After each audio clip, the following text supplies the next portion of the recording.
मैंने उन भक्त आत्माओं को भटकते देखकर बहुत समझाने की कोशिश की, परंतु कोई ना सुने, उल्टा दोष निकालकर उल्टा दोष निकालकर चले जावें। अपनी बात ना बनती दिखाई दी, तब मैंने एक सत्संग का तरीका निकाला। अपने आप शब्द साखी उच्चारण करने लगा, क्योंकि मेरे को सतगुरु ने शब्द की शक्ति दे रखी है। जो जीव मेरी वाणी साखी शब्द आदि सुनेगा, उस पर वह वाणी जरूर असर करेगी, प्रभाव डालेगी, तथा आत्मा के ऊपर जो कर्मों का आवरण पर्दा चढ़ा हुआ वह धीरे धीरे उतरना शुरू हो जाएगा। जो व्यक्ति जितना अधिक वाणी सुनेगा या पढ़ेगा, उसका उतना ही ज्यादा प्रभाव पड़ेगा। इस प्रकार कोई कपड़ा अधिक मैला हो, उसे जितनी बार साबुन से धोएंगे उतना ही उज्जवल होता जाएगा।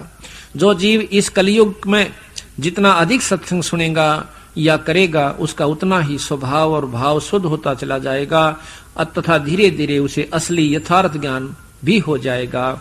जिस प्रकार किसी व्यक्ति को सर्प डस जाता हो और उसके विष को उतारने के लिए गारुड़ मंत्र का उच्चारण करते हैं, उस मंत्र का उच्चारण बार बार करने से उस बेहोश लाश के ऊपर भी वो मंत्र असर कर देता है, उसको होश में ले आता है। ना तो उस मंत्र को वो सुन सकता है, ना समझ सकता है, उसके बाद भी मंत्र ने अपना कार्य कर दिया। इसी प्रकार गरीबदास महाराज की व कबीर साहब महाराज की वाणी का असर हमारी आत्मा जो सूती पड़ी है, जिसके ऊपर कर्मों का जहर चढ़ा हुआ है, उसमें ये बेहोश है, काम क्रोध मोह लोभ के अंदर, तो उसको कहते महाराज वो वाणी तार देती है। फिर ये आत्मा बहुत सचेत होकर सत्संग सुनती है। आज आप सत्संग में आए हो, आपके वो पाप कर्मों का प्रभाव बहुत ढीला हो चुका है। आपके ऊपर माया का प्रभाव है जरूर, पर इतना नहीं है जितना और व्यक्ति अंधे हुए बैठे हैं, जिन्होंने केवल उस काम से और जायदाद और औलाद से सिवाया कुछ भी नहीं दिखाई देता, वह कति अंधे कर रखे से काल ने। तो बंदी छोड़ कहते हैं कि इस प्रकार हमारी वाणी के सुनने से इस आत्मा में चेतनता आती है, परमात्मा के सुनने की, परमात्मा के पाने की बहुत ही आस्था बढ़ जाती है। तो बंदी छोड़ कबीर साहब ने क्या करा, जाके कहने लगे, भाई भगत जी, महाराज जी मैं तो एक अनजान भक्त हूं और मेरे को कुछ ज्ञान बता दे। धर्मदास हो गया चौड़ा, बड़ा खुश हुआ कि एक भगत तो आया मेरी शरण में और इसने मैं बड़ी अच्छी बात बताऊंगा।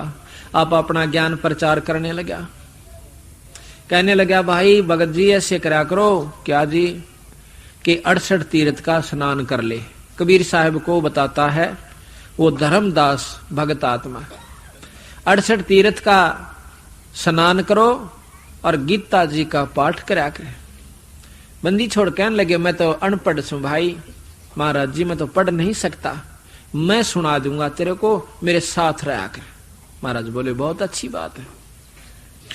उसके बाद एकादशी का व्रत रखा कर। एकादशी का, अच्छा जी, हाँ भाई, ग्यास का व्रत जो रखा है उसने बहुत लाभ हो से। और जी, और कहते हैं सालग्राम की पूजा किया कर, और भाई गुरु से नाम दिवा दूंगा, अपने गुरु महाराज तेरे थे। अच्छा फिर क्या होगा, फिर तो स्वर्ग में चला जाएगा। सच्ची? बंदी छोड़ बोले, हाँ पक्का आपको स्वर्ग प्राप्ति होगी।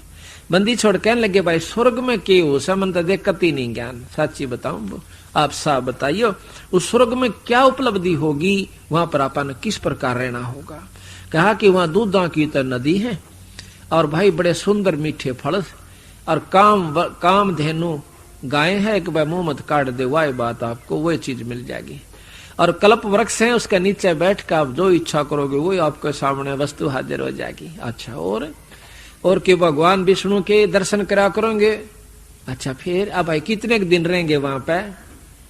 अगवाई ने बताया से, धर्मदास कहने लगा कि अपने किए हुए कर्म का अनुसार जितने पुण्य आप यहाँ कमा ले जाएंगे उतनी देर स्वर्ग में रहेंगे, और उसके बाद फिर की जावांगे।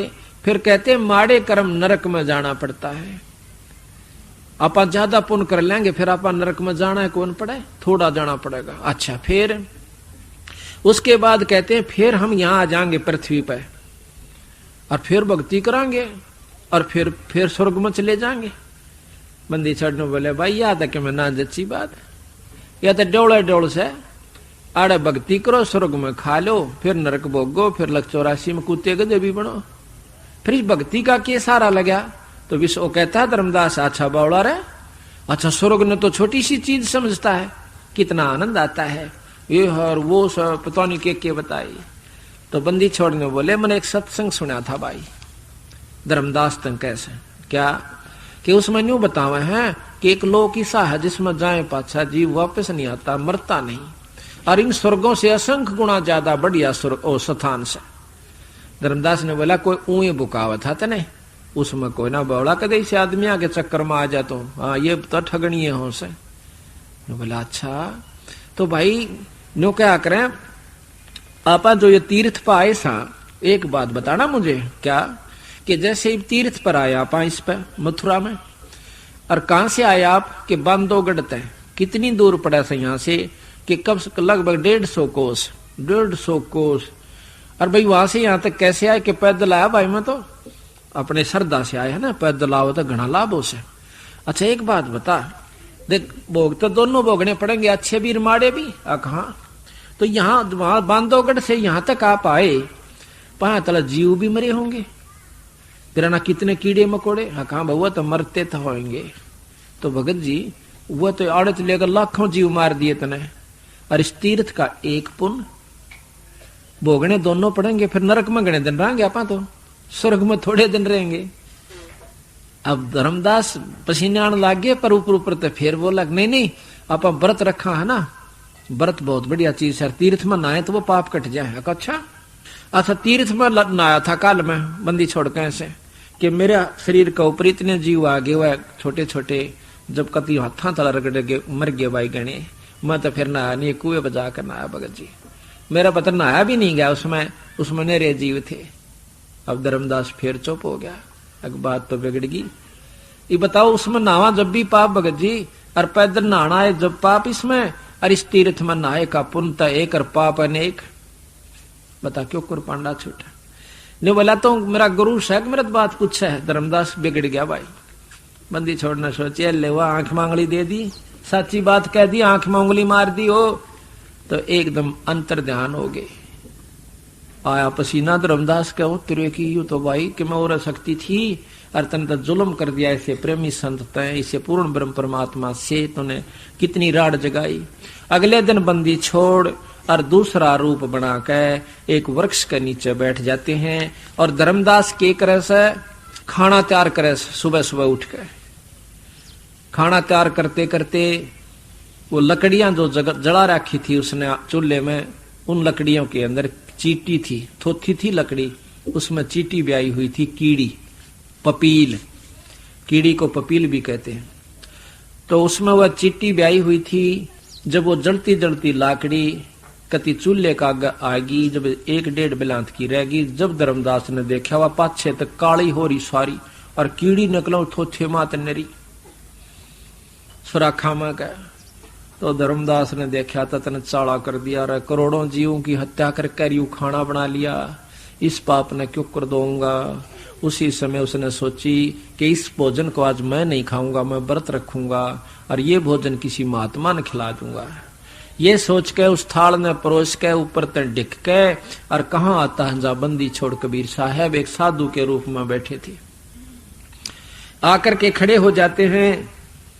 तो वहां बंदी छोड़ अपने मन को आपस समझा रहे से, और धर्मदास उनके पीछे खड़ा हो से। धर्मदास के मन में ये आवा है कि जब महात्मा अपने आप बोलते हैं उस समय वो कोई खास रजा की बात कह रहे होते हैं, ध्यान से सुननी चाहिए। धर्मदास जी उस महात्मा बंदी छोड़कर पीछे जाकर खड़े हो जाते, और धर्मदास कबीर साहब अपने मन को आप संबोधित कर रहे हैं। उन्हें तो बेरा था कि कौन पीछे खड़ा से, पर धर्मदास ने सोचा था कि तने कोई नहीं देखता। तो बंदी छोड़ कबीर साहब ये शब्द गा रहे हैं अपने मन ने आप समझा रहे से। कहते हैं रे मन तो मैंने कहाँ ले आया भाई, देख इस तीर्थ का ऊपर ले आया, इसमें जंतु रहे, जीव रहे, ये मरे खपे, ये को नहीं पा रहे होंगे भगत जी। कहते हैं मन मान सरोवर नान रे, जल के जंतु रे जल माही, आठों बखत बिहान रे, आठों बखत बिहान रे, मन मान सरोवर नाण रे, जल के जंतु रे जल माही, आठों बखत बिहान रे। कि भाई मन नो कहे मान सरोवर नहाया करे। ऊपर जो सरोवर है सतलोक की तरफ चलते हैं ना, इस मृत मंडल में भी 21 ब्रह्मांड के अंदर भी मान सरोवर है, इनसे ऊपर सतलोक में भी मान सरोवर है। कहते हैं मन मान सरोवर नाण रे, जल के जंतु रे जल माही, आठों बखत बिहान रे। 184 जल के बासी, ये भुगते चारों खान रे, चेतन ओ कजड़ को पूजय गांठ बांध पाषाण रे। आप कह रहे हैं देखिए से मूर्ख साम, ये 184 जल के वासी, कितने जीव जंत्र समुद्र में रहे, तीर्थों में रहे, जिनमें हम नहा के मुक्ति चाहो वह कोई ना पार होंगे भाई। और देख चेतन होकर जड़ को पूजे गांठ बांध पाषाण रे। आप तो बोलना चालें फिरे और पत्थर की मूर्ति पर पानी गिर के नो कहे हमने पार करिए भगवान।